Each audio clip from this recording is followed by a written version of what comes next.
Hey guys, how's it going? Today we're going to be talking about one of my newest reptiles to my reptile room, my Savannah monitor. He's a 2-month-old Savannah monitor.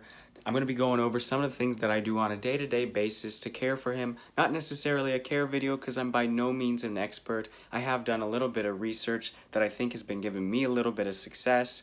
I may throw in some tips and tricks on what's been working for me, but by no means is this a fully inclusive care video. So let's get right into things and let me start showing you one of the newest reptiles to the reptile room. This is my 2-month-old Savannah monitor, Chance the Raptor. As many of you know, I am a big Chance the Raptor fan. I thought it would be cool to play on the words there. Chance's enclosure is overall pretty simple. I've got a basking site over here with a couple of different basking temperatures. I've also got it all the way to the left, so he's got a nice heat gradient coming all the way over here to his moist and wet side where he'll be able to cool down. Over here underneath of the burrow in the back is stacked up higher than in the front. It's only about 3 or 4 inches. I know that with Savannah monitors you do need a deep substrate, but in this small of a cage it's just not not practical, and he doesn't tend to burrow as much as other Savannah monitors do. He has one main burrow and one secondary burrow. They don't go very deep at all. For his basking side, I just have a 1 square foot ceramic tile here. He seems to like it pretty well. At first he had trouble gripping onto it, but now that it's gotten a little bit dirty, he has no problem running around on it. Up here at the very top, that's where I have the hottest of it at. We're looking at an air temperature of about 111. You don't really want the air temperature of your cage for a Savannah monitor to be too high. It would just dry things out, zap the humidity out of the cage, and overall long periods of time with high air temperature is not good for your Savannah monitor. That being said, you do want a high surface temperature of your basking site, around 120 to 130, and that will help them properly digest. It'll also, with the ceramic tile that I have in here, the heat on this side of the cage stays pretty warm throughout the night. Even with my apartment getting down to about 70 degrees, it still stays about 85 on the deepest part of the substrate over here. So that is really nice, and I do recommend that if you're just starting out with a Savannah monitor like I am, ceramic tile is a nice way to go. Guys over at Nerd also use ceramic tiles for their Savannah monitors, and he has a massive colony that's thriving of communal Savannah monitors. I highly recommend it this way. Also in Chance's cage, I've got a nice piece of wood. A lot of experts do recommend giving them something to climb on so their bones stay strong. A problem that a lot of Savannah monitors run into, and what I'll go into more here later in the video, is obesity. And if you can give them something that allows them to climb and get some of their energy out, even with being in a smaller cage, that is very great for the overall development of your lizard. So I do have a couple of different kinds of plants going on in here as well. I do just have some regular grass growing. He stomps it down, but the roots that go on in the dirt help hold his burrows together. You'll see over here that there are bunches of grass roots just growing down into the dirt, and that really compacts the dirt and makes it nice and solid for him to be able to crawl through. I'll get into the substrate here a little bit later. As well, I have a rock over here. This is where his main burrow is. It's about a 3-foot circumference that he has burrowed down in there. It's really cool. When he's not in his burrow, I do like to lift up that rock from time to time just to see how much progress he's made. And about the month I've had him, he's continuously slowly making it a bigger burrow, which is really cool. So Chance's soil is actually a mixture of quite a few things. Where did he run off to? Anyways, I went to Lowe's and picked up some organic topsoil free of pesticides and free of fertilizers as well.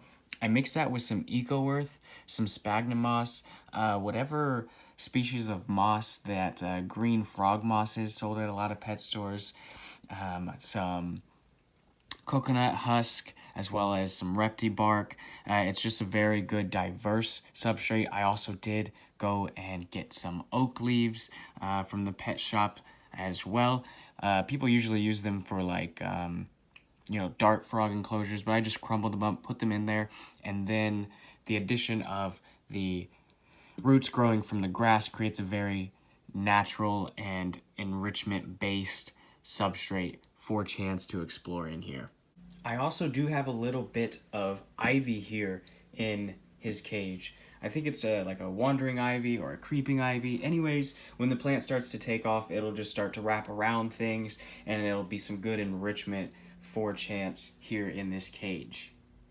Now, another thing that I have here in Chance's cage is a large water dish, something that he is able to get in and swim around in a bit, but not too deep to where him being such a young age has any risk of drowning. And also, I went with a commercially available water dish because they do have those makeshift fake sides on the side of it that will help him get out. As you can see, he's in and out of his water bowl right now, has no problem getting in or out of it.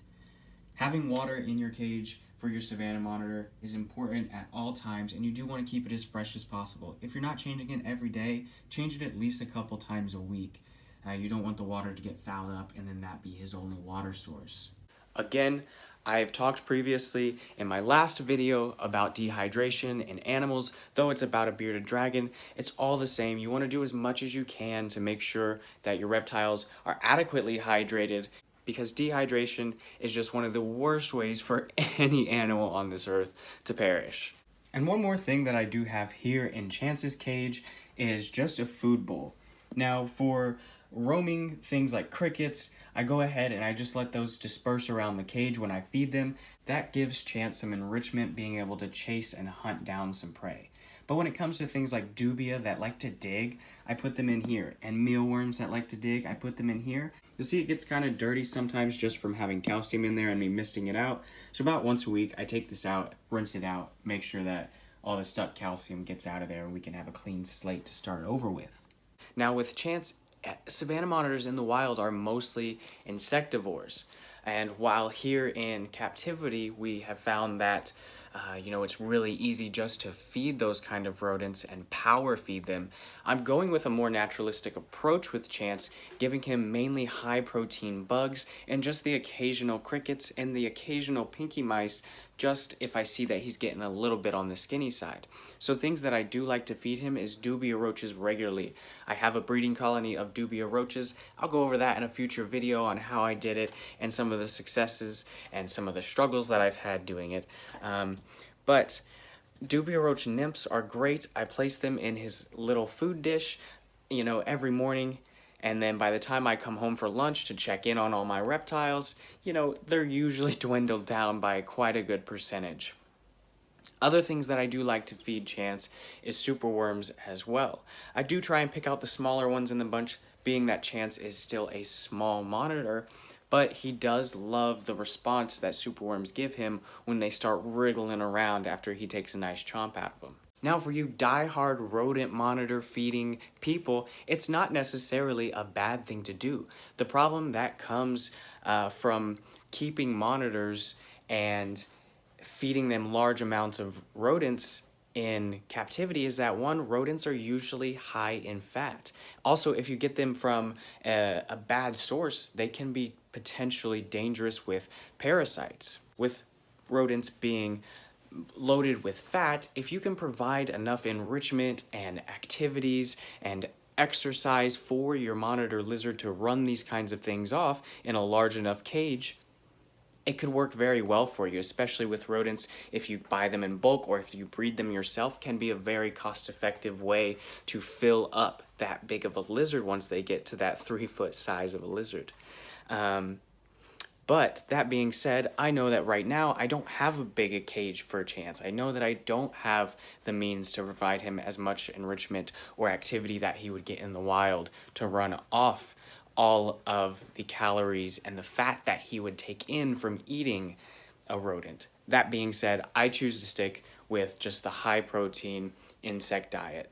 Also, one other good way to feed, or so I've heard, I don't necessarily have all the components to do it myself, but is making the San Diego Zoo diet. This has also kind of been disputed whether or not it's a real diet that's being used at San Diego Zoo, but a lot of other breeders around the country have had great success with using this diet.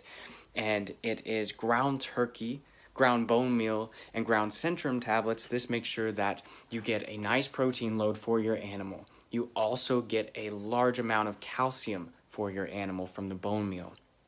And then the centrum as well, which kind of helps with the digestion of that animal. If I had the access, or I guess if I put the effort in looking into the access, it would be a good supplement that I would supplement for Chance into his diet. I do recommend that if you guys have those ingredients around your house, or have access to those ingredients, to go try it, because it has had great success around the country with many different monitor, tegu, and other large species of lizards. Always give it a shot. Now to the top of the cage. Up here, I do have two 60-watt basking bulbs. They are floodlights, not spotlights. This is very important. Spotlights tend to focus their heat in one direction that they're pointed in, which can be very dangerous, especially when needing a high basking temperature for a Savannah monitor. You run the risk of burning your animal with spotlights.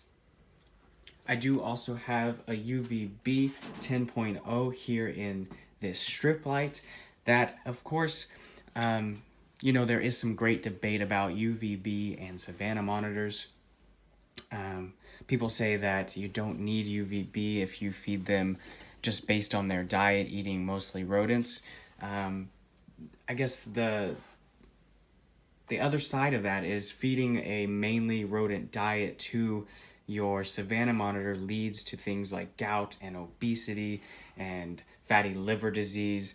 And these kind of things are what causes a lot of early deaths in Savannah monitors. So I do focus on feeding a mainly insect diet, or that San Diego monitor diet, because that does work very well and has had great success in the monitor community as well. So I do offer a UVB 10.0 in here for Chance, as well as regular vitamin and calcium dusting of all of his insects. Now, one kind of debated on aspect of Savannah monitor care is the humidity, whether, they need high humidity or low humidity. I do think that it's best to go ahead and let your Savannah monitor choose between a dry area of the cage, a more moist area of the cage, and also have a dry burrow and a moist burrow. These kinds of things allow them to choose whether they need more hydration during sheds, or if they are starting to get dehydrated. The reptile is the best indicator for what it needs. It knows exactly what its needs are, and it is designed to seek out those needs. Like I said earlier, I keep this side of the cage just a little bit more moist, and it is also a little bit more cool. But also, when he is in shed, I do put just a little piece of moist moss underneath of his main burrow, and then he does also have a burrow that extends a little bit deeper in under here that stays relatively dry. This makes sure that Chance has the opportunity to choose what he feels is best for him, since he is designed to take care of himself naturally in the wild. One big question that's asked a lot with Savannah monitors is, taming them down. And I think it is, there's a couple of great ways to do it. There's, the everyday kind of handling thing. There's the kind of, where you just sit and let them get acclimated to you, and you do small things around their cages and show them that when you're in their cage that it poses no harm to them. There's also the, just leave them be and only do what's needed to keep them alive, and eventually they will just come around to you. And I'm not really sure where I stand on this. When I pick Chance up, for the most part, he seems to calm down. He still does have his flighty responses, but I think just with some regular handling, but still minding that he, is an individual as a reptile, that he's going to want to do things on his own timeline and giving him that respect to do so. So not over bombarding him with handling, but not overly neglecting him with handling either. Right now, that seems to be working pretty well for me. Thanks for watching, guys. I hope you enjoyed my video on Chance the Raptor, my 2-month-old Savannah monitor. I'll be keeping you guys updated as I go along the journey of owning a Savannah monitor. I'm not new to reptiles by any means, but I think that this is going to be one of my biggest undertakings, not necessarily on how hard it is to care for a Savannah monitor, but just the overall size that this lizard gets to. And that being said, the bigger the lizard, the bigger the cost. So we'll see how everything goes. Stay tuned.